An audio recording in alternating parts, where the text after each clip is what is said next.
Hai teman-teman, Assalamualaikum. Perkenalkan, nama saya Rizky Hajar, mahasiswa semester 4 jurusan Komunikasi dan Penyiaran Islam, Fakultas Dakwah dan Komunikasi di Universitas Islam Negeri Sumatera Utara Medan. Pada video ini, saya akan menjawab pertanyaan-pertanyaan yang telah diberikan oleh dosen saya, yaitu Bapak Haji Muhammad Iqbal Abdul Muin SCMA selaku dosen pengampu di mata kuliah Hadis Tematik Dakwah dan Komunikasi. Langsung saja kita masuk ke videonya teman-teman. Pertanyaan pertama, deskripsikan pengertian hadis tematik dan jelaskan 8 langkah-langkah penyusunan dari hadis tematik tersebut. Kedua, kemukakan beberapa sifat yang membuat Nabi Muhammad berhasil dalam melakukan bisnis dibuktikan dengan 4 hadis yang berkaitan dengan pertanyaan di atas.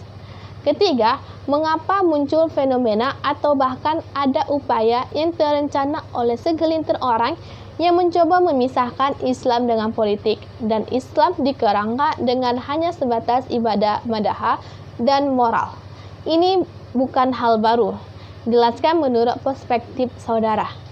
Keempat, tuliskan hadis lengkap, terjemahan dan substansinya tentang hal-hal sebagai berikut. A. Setiap kamu adalah pemimpin. B. Apabila kamu pergi musafir, pilihlah salah satu di antaranya sebagai amir. C. Siapa curang tidak termasuk golongan kami. D. Ciri-ciri orang munafik ada 3. Dan E. Siapa melihat kemungkaran dan hendaklah berusaha merubahnya. Hadis tematik atau dalam bahasa Arab yaitu madoe. Secara bahasa berasal dari perkataan madoon yang berarti isim maf'un dari kata wada'a yang bermakna masalah atau dasar permasalahan. Dan secara etimologi perkataan madoe bermakna meletakkan sesuatu atau merendahkannya. Sehingga perkataan merupakan dari perkataan berpokok al-raf'u, mengangkat. Makna yang dimaksud tematik atau mado'i ialah mengumpulkan hadis-hadis yang terpecah dalam kitab-kitab hadis yang terkait dengan topik-topik terbatas. Kemudian disusun dengan argumen-argumen munculnya atau dengan pemahamannya dan riset bagian tertentu. Langkah-langkah penyusunan hadis tematik. 1. Menentukan tema yang akan dibahas. 2. Menghimpun atau mengumpulkan hadis-hadis yang terkait. 3. Melakukan kategorisasi berdasarkan kandungan hadis. 4. Melakukan kegiatan iktibar. 5. Melakukan penelitian sanad dan matan. 6. Mempelajari tema-tema yang mengandung arti serupa. 7. Membandingkan berbagai syarah hadis. Dan 8. Menarik suatu kesimpulan dengan menggunakan dasar argumentasi ilmiah. Bersikap jujur. Rasulullah SAW dikenal dengan kejujurannya, termasuk dalam berdagang. Beliau tidak pernah mengurangi takaran pada dagangannya, malah menambahnya agar pembeli senang dengan pelayanannya. Dalam sebuah hadis yang diriwayatkan Tirmizi, Rasulullah bersabda, sesungguhnya para pedagang atau pengusaha akan dibangkitkan pada hari kiamat sebagai para penjahat, kecuali pedagang yang bertakwa kepada Allah, berbuat baik dan jujur.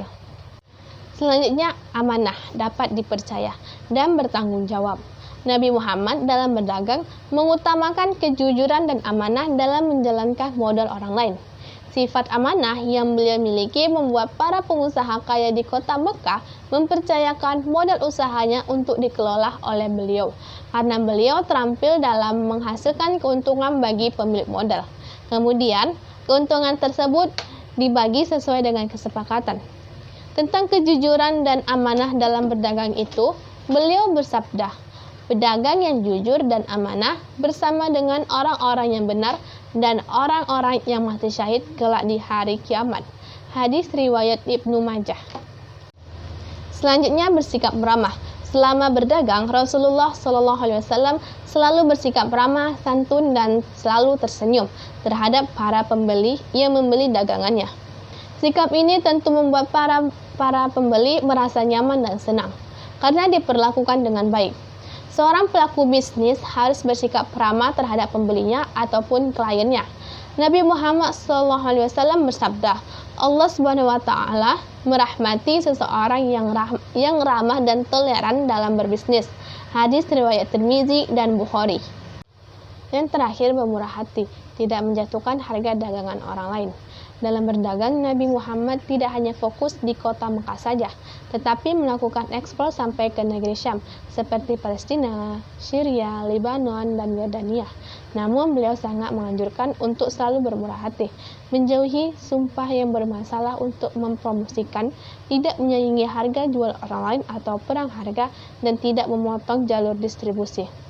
Beliau tidak hanya memikirkan bagaimana caranya menaikkan omset perdagangan untuk meningkatkan pertumbuhan perusahaan. Nabi Muhammad SAW bersabda, Allah mengasihi orang yang bermurah hati ketika menjual, membeli, dan menagih. Hadis riwayat Bukhari dari Jabir bin Abdullah radhiyallahu anhu.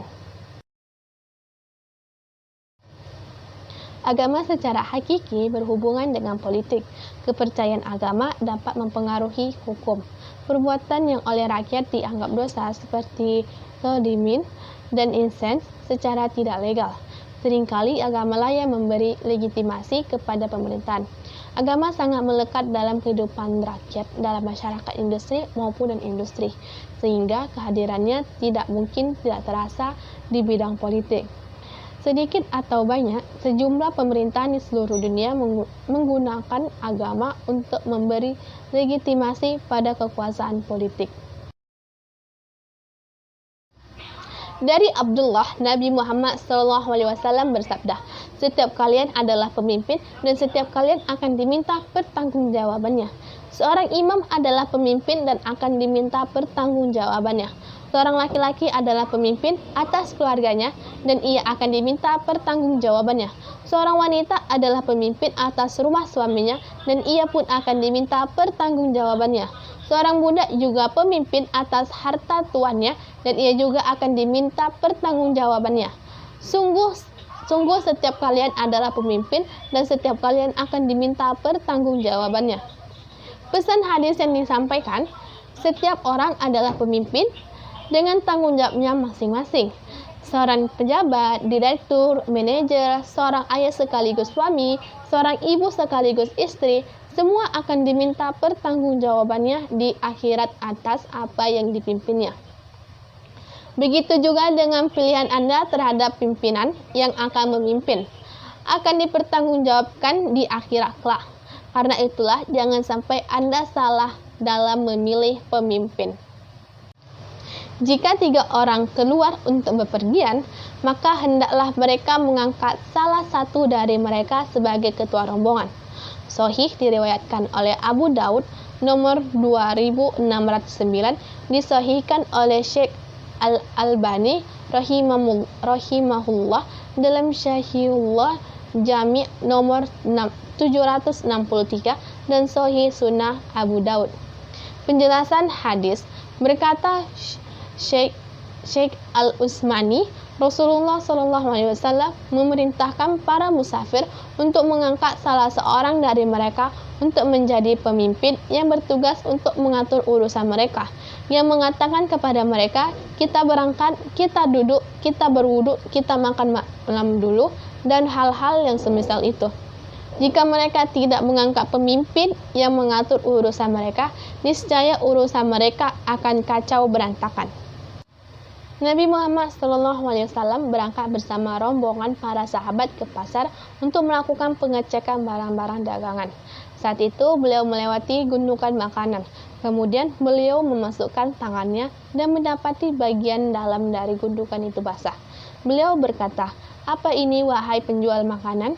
Ia berkata, "Bagian ini terkena air hujan wahai Rasulullah."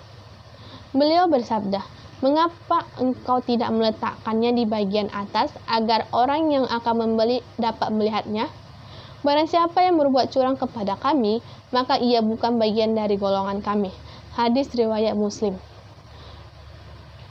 Berbuat curang dalam jual beli berarti berbuat zalim kepada orang yang akan berurusan dengan hartanya dan memakan harta mereka dengan cara yang batil. Walaupun hanya sedikit, harta yang didapatkan dengan jalan berbohong, menyembunyikan kecacatan atau mengurangi timbangan adalah harta yang haram. Sudah seharusnya kita menjauhkan diri kita dari harta-harta semacam itu.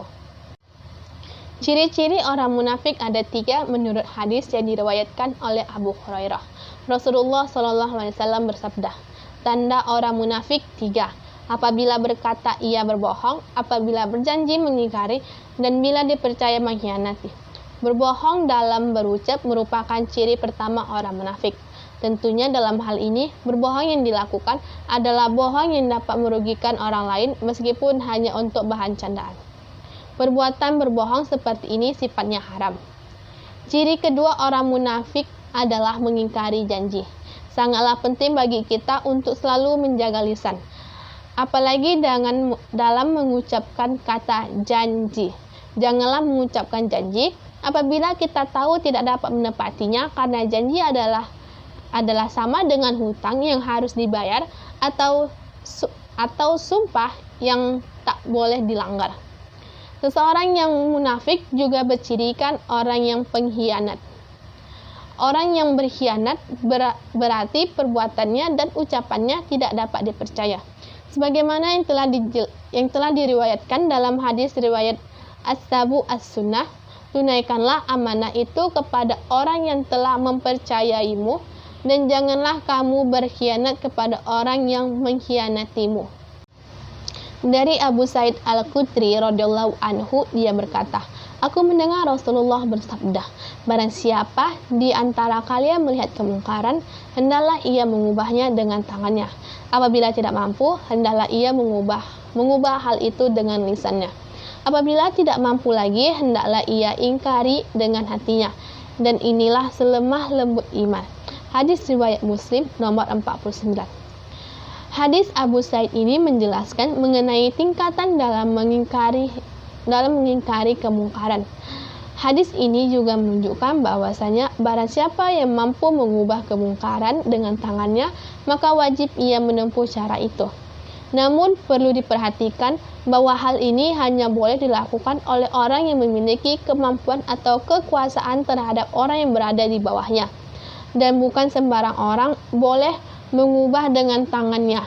Contoh, orang semacam ini adalah penguasa dan bawahannya yang mewakilinya dalam suatu kepemimpinan yang bersifat umum.